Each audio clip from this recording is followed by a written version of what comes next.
छात्रों नमस्ते। पूजा विद्यालय ऑनलाइन क्लासेस में मैं आपका हार्दिक स्वागत करती हूँ। ऐतिहासिक स्थल की मुलाकात वो निबंध लिख आए तो उसमें ताजमहल हम लग सकते हैं। ऐतिहासिक स्थल में ताजमहल का स्थल बहुत अच्छा है। वह आगरा शहर के यमुना नदी के किनारे बना हुआ है। वह शहर कहाँ है? ताजमहल आगरा शहर में या यमुना नदी है उसके किनारे उसके पास बना हुआ है। वो बहुत अच्छा बना हुआ है, देखने में भी है और उसमें विस्तृत जानकारी भी मिलती है। उसका नाम सारी दुनिया में मशहूर है। उसका नाम सारी दुनिया में मशहूर है। दूर दूर के अनेक विदेशी यात्री भी उसे देखने के लिए दूर दूर से, हम भी घूमने के लिए जाते हैं। भारत में रहने वाले या विदेश में बाहर से आने वाले लोगों भी उसमें वह देखने के लिए जाते हैं और उसको वह पसंद आता है। मुग़ल बादशाह शाहजहाँ ने अपनी बेगम मुमताज़ की याद में ताजमहल बनवाया है। मुग़ल बादशाह या शाहजहाँ दोनों ने, मुग़ल बादशाह शाहजहाँ एक ही नाम है। मुग़ल बादशाह शाहजहाँ ने अपनी पत्नी बेगम यानी कि पत्नी मुमताज़ की याद में ताजमहल बनवाया था। उसकी याद में वह ताजमहल बनवाया था। वह अब प्रख्यात है, सब लोग उसको देखने के लिए जाते हैं। ताजमहल के बीच वाले भाग में नीचे मुमताज़ बेगम और बादशाह शाहजहाँ की कब्रें भी हैं। ताजमहल के बीच बीच ताजमहल के नज़दीक उसके पास का जो भाग है वह मुमताज़ बेगम, उसकी पत्नी और बादशाह शाहजहाँ दोनों की कब्रें भी है। वह एक प्रसिद्ध है मकबरा यानी कि उसकी कब्रें बहुत प्रसिद्ध है। उसके बनने में पूरे 20 साल हुए। वह ताजमहल बनने में ज़्यादा समय हुआ है।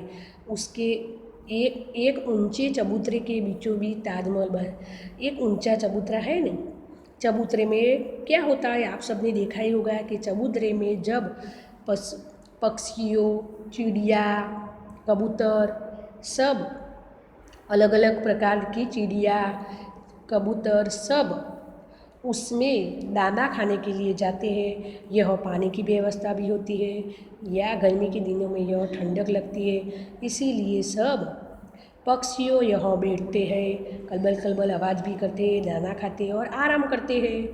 ये चबूतरे के बीचों बीच ताजमहल उसके पास बना हुआ है। चबूतरे के चारे कोने पर 4 मीनारे हैं। 4 कोने पर 4 ही दीवारें हैं। पूरा चबूतरा, उसकी दीवारें, सीढ़ियाँ, मीनारे और बीच के इमारत सबके कीमती सफ़ेद संगमरमर के बने हैं। पूरा चबूतरा बहुत अच्छा है, उसकी दीवारें भी अच्छी है, सीढ़ियाँ, मीनारे और बीच की इमारत सब कीमती और सफ़ेद संगमरमर के बने हैं। ताजमहल चांदनी की रात में दूध की तरह सफ़ेद दिखाई दे रहा है। ताजमहल बहुत अच्छा दिखाई रहा है चांदनी रात में, दूध की तरह बहुत उजला उजला और अच्छा दिखाई रहा है। ताजमहल बहुत अच्छी तरह से बनाए हुए हैं। छोटे बच्चे को और बड़े सबको ताजमहल देखने में मज़ा आती है। उसके सामने एक सुंदर बगीचा है। ताजमहल के सामने सुंदर बगीचा है। ताजमहल देखकर सब लोग वह बगीचे में घूमने के लिए जाते हैं। बगीचा तो सब बच्चे, छोटे बड़े सबको बगीचा पसंद होता है, इसीलिए सब बच्चे बगीचे में जाते हैं। अस्तु। छात्रों नमस्ते। पूजा विद्यालय ऑनलाइन क्लासेस में मैं आपका हार्दिक स्वागत करती हूँ। उसमें निबंध की जानकारी देती हूँ। यदि मैं गांव की सरपंच होती तो, वह लड़की लिखा हुआ इसमें, इसीलिए वह लड़की ऐसा कहती है मैं गांव का सरपंच होती तो। लड़का भी ऐसा कह सकता है मैं गांव का सरपंच होता तो ऐसा लिखना। जब तुम गांव के सरपंच होते हो तो क्या करेंगे, इसकी बात उसमें दी गई है। मेरा नाम मौसम है। मौसम नाम की लड़की ने वो निबंध लिखा हुआ है। उसमें वह क्या कहती है, कोई भी नाम लिख सकती है। मौसम, मेरी बच्ची का नाम मौसम है, वो भी नाम लिख सकती है, किसी का भी नाम लिख सकते हैं। आपका नाम पहले ही लिखना, मेरा नाम मौसम है, मेरा नाम शीतल है, ऐसा भी लिख सकते हैं। मैं गांव में रहती हूँ। वह लड़की क्या कहती है, मैं गांव में रहती हूँ। वह मौसम नाम की लड़की गांव में रहती है। मेरा गांव बहुत छोटा है। उसका गांव कैसा है, बहुत छोटा है।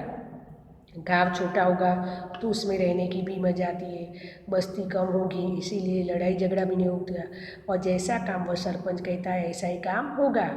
मुझे बचपन से ही रचनात्मक कार्य करना अच्छा लगता है।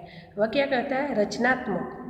रचनात्मक, गांव में कोई रचना हुई, नया नया कार्य करना, वो लड़की ऐसी है, मुझे अच्छा लगता है। मैं कंपनी में काम करती हूँ, लेकिन वह लड़की क्या कहती है? मैं कंपनी में काम करती हूँ इसीलिए मैं घर भी नहीं जा सकती हूँ, या मैं सरपंच भी बन नहीं सकती, लेकिन मैं सरपंच होती तो ऐसा कार्य करूँगी, वो लड़की ऐसा कहती है।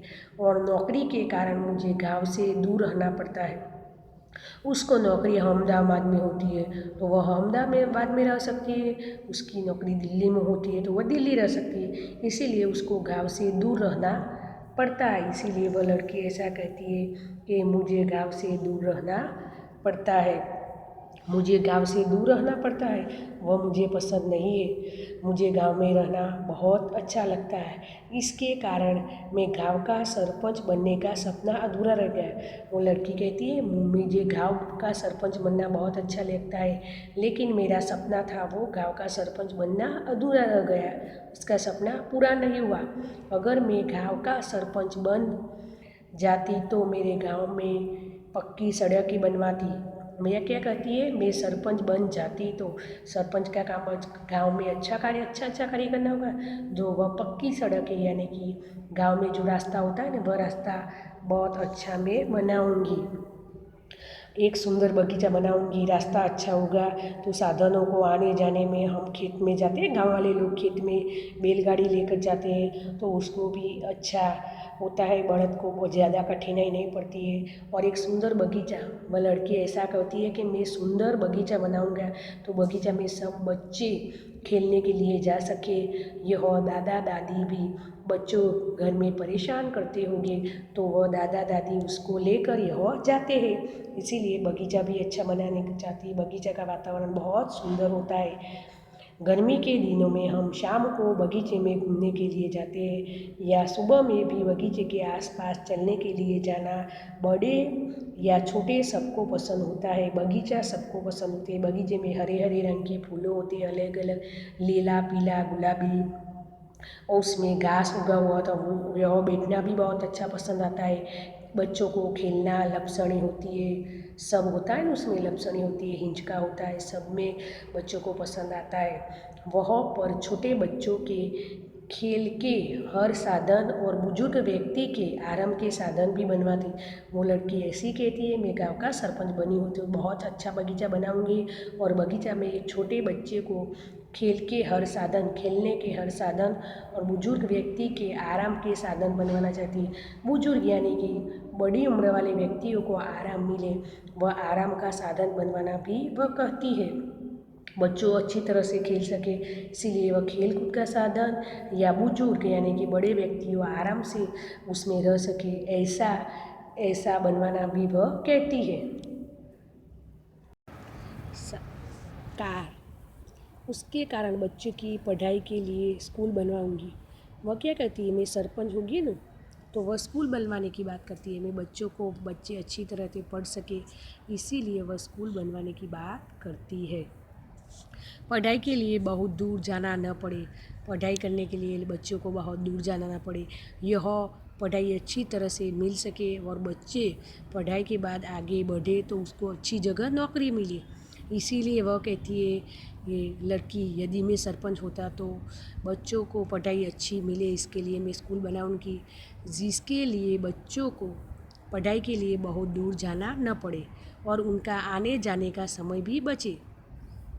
वह क्या कहती है? उसको आने जाने का, उसको वह स्कूल में दूर जाते हैं तो उसको समय लगता है, इसीलिए वह स्कूल जाने का, आने जाने का समय बचे, उसको थकान भी बहुत ज़्यादा न लगे और अच्छी तरह से पढ़ सके। दोपहर में खाना खाने के लिए भी स्कूल में होंगे तो वह घर पे आएंगे और गरम गरम खाना उसकी मम्मी उसको खिलाएंगी, नाश्ते की कुछ ज़्यादा ज़रूरत नहीं पड़ेगी। बच्चों को सुबह में जाए तो उसको टिफ़िन बनवा के लेकर जाना पड़े और वह खाना पड़े ठंडा खाना, और थकान का भी महसूस हुए। गांव में अच्छा अस्पताल भी बनवाती है। वह लड़की कहती है गांव में अच्छा मैं अस्पताल बनवाता हूँ, जिसके कारण गांव के बाहर जाना ना पड़े। गांव की बाहर जो बच्चे होते हैं ना, उसको गांव के बाहर न जाए, इसीलिए उसको वह अच्छा अस्पताल यानी कि दवाखाने में से दवा मिले और बच्चों अच्छी तरह से दवा कर सके। या कोई ज़्यादा बीमारी होगी तो बच्चे उसमें से अच्छी तरह से उसको उसका काम हो जाए। जैसे कि एक्सीडेंट जैसा हुए तो अस्पताल यानी कि दवाखाना गांव में होगा तो यह उसकी तरत ही उसकी दवाई दीजिए, या लहू निकलता होगा तो उसको मलहम लगवाए या दवा करे, तो या टाँके की ज़रूरत हो तो ले ले, तो उसका शरीर अच्छा बन जाए। पग में पेल लगी हो तो पैर या दूसरी कोई जगह दर्द हुआ हो तो उसकी दवाई मिल जाए। शाम को भी हम बीमार हो जाए तो सुबह में उठकर डॉक्टर के पास से दवा ले आए। बड़ा मंदिर भी बनवाना चाहती है वो लड़की। क्या कहती है मैं बड़ा मंदिर बनवाऊँ, और उसके कारण गांव के बुजुर्ग व्यक्ति बच्चे हर रोज़ दर्शन के लिए जा रहे। वह मंदिर बनवाना भी कहती है मंदिर बनाऊंगे तो हर रोज़ सब लोगों दर्शन करने के, बुजुर्ग यानी कि बड़ी उम्र वाले व्यक्ति यह दर्शन करने के लिए जाए। गांव में एक बड़ा मंदिर बनवाती है। गांव में क्या करती है वह लड़की, बड़ा मंदिर बनवाने की बात करती है। और गांव के बुजुर्ग बड़े उम्र के व्यक्ति और छोटे छोटे बच्चे को हर रोज़ मंदिर में जाने बहुत पसंद होता है। गांव में ज़्यादा बस की सुविधा करवाती हूँ।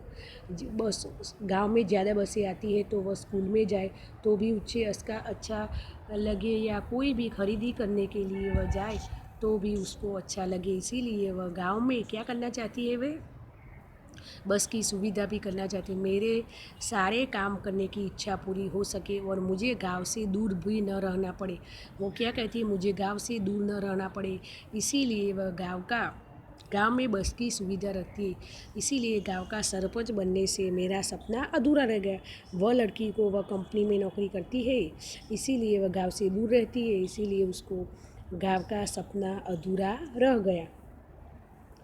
अब तुम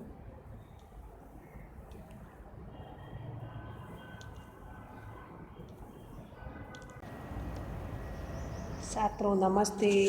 ઉર્જા વિદ્યાલયના ઓનલાइन क्लासेस में હું આપનું હાર્दिक स्वागत करूँ છું। अब हम निबंध देखेंगे मेरा भारत महान। भारत मेरा महान देश है, उस देश की मैं जानकारी देती हूँ, छात्रों ध्यान से सुनिए। भारत मेरा देश है। पुराने ज़माने में यह भारत नाम का एक वीर और प्रतापी राजा था। हमारा देश भारत है, आप सबको मालूम ही होगा। पुराने ज़माने की बात है, यह भारत नामक एक वीर और प्रतापी राजा हुए थे। पुराने ज़माने यानी कि जूना ज़माना में भारत नाम का एक वीर और प्रतापी राजा हुए थे। राजा थे, भारत नाम का राजा था और वह प्रतापी राजा था। उनके नाम से यह देश का नाम भारत कहलाया। उसके नाम से वह देश का नाम भारत कहलाया। भारत का दूसरा नाम हिंदुस्तान है। भारत का दूसरा नाम हम हिंदुस्तान भी कहते हैं। यह देश का नाम भारत हुआ। वह पुराने ज़माने का वह राजा था, उसके नाम से उसका नाम भारत बना और उसका दूसरा नाम हिंदुस्तान, देश हमारा ऐसा हम कहते हैं, तो वह दूसरा नाम वह हिंदुस्तान बना। भारत देश हमारा बहुत अच्छा देश है। उसमें भारत एक विशाल देश है। उसके उत्तर में हिमालय पर्वत, दक्षिण में हिंद महासागर और पश्चिम में अरब सागर है। भारत हमारा विशाल यानी कि बड़ा देश है। उसमें क्या है, हिंद महासागर है, हिमालय पर्वत भी है। उत्तर में हिमालय पर्वत है, दक्षिण में हिंद महासागर, पश्चिम में अरब सागर। आप सब जानते ही होंगे कि हिमालय उत्तर में क्या है, दक्षिण में क्या है, उसका आप सब जानते ही होंगे। उत्तर में हिमालय पर्वत है, लेकिन मैं जानकारी विस्तृत देती हूँ। दक्षिण में हिंद महासागर और पश्चिम में अरब सागर। 3 ही सागर है, हिमालय पर्वत, हिंद महासागर या अरब सागर। गंगा, यमुना, ब्रह्मपुत्र, गोदावरी, नर्मदा आदि बड़ी बड़ी नदियों उसको हरा भरा रखती है। गंगा, यमुना, ब्रह्मपुत्र, गोदावरी, नर्मदा, वो सब नदियाँ बहुत अच्छी है, वो उसको हरा भरा रखती है। ये नदियों में पानी भी बहुत अच्छा है। सब नदियों मिल जाती है तो आपको मालूम ही नहीं होगा कि वह पानी का नदी कहाँ है। वह सब नदियों सागर में मिलती है तो सब मिलजुल कर रहती है। वे आपको ऐसा संदेशा देती है, तुम भी हमारे जैसे हरा भरा हरी भरी रहो, मिलजुल कर रहना। दिल्ली भारत की राजधानी है। भारत की राजधानी आप दिल्ली है। यह एक बड़ा शहर है। ये क्या है? यह एक बड़ा शहर है और ये बड़ा शहर है। और उसके अलावा कलकत्ता, मुंबई, चेन्नई, अहमदाबाद जैसे उनके बहुत बड़े शहर भी है। कलकत्ता, मुंबई तो तुम जाए होगे। कलकत्ता, चेन्नई, अहमदाबाद में तो आप ही रहते। वह उसके बड़े शहर है। वो शहर में सुख सुविधा आपको अच्छी मिलती है।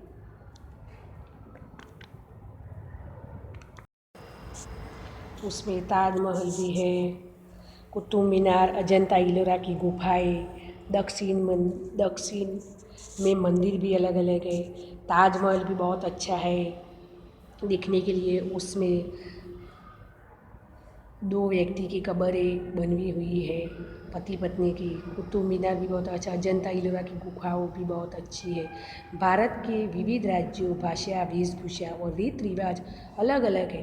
भारत में सब लोग रहने वाले हैं। उसके भाषा, सबकी भाषा अलग अलग होती है। गुजरात में रहने वाले को गुजराती भाषा होती है, बाहर रहने वालों की इंग्लिश, हिंदी, ऐसी अलग अलग भाषा होती है। मराठी, उर्दू, बंगाली।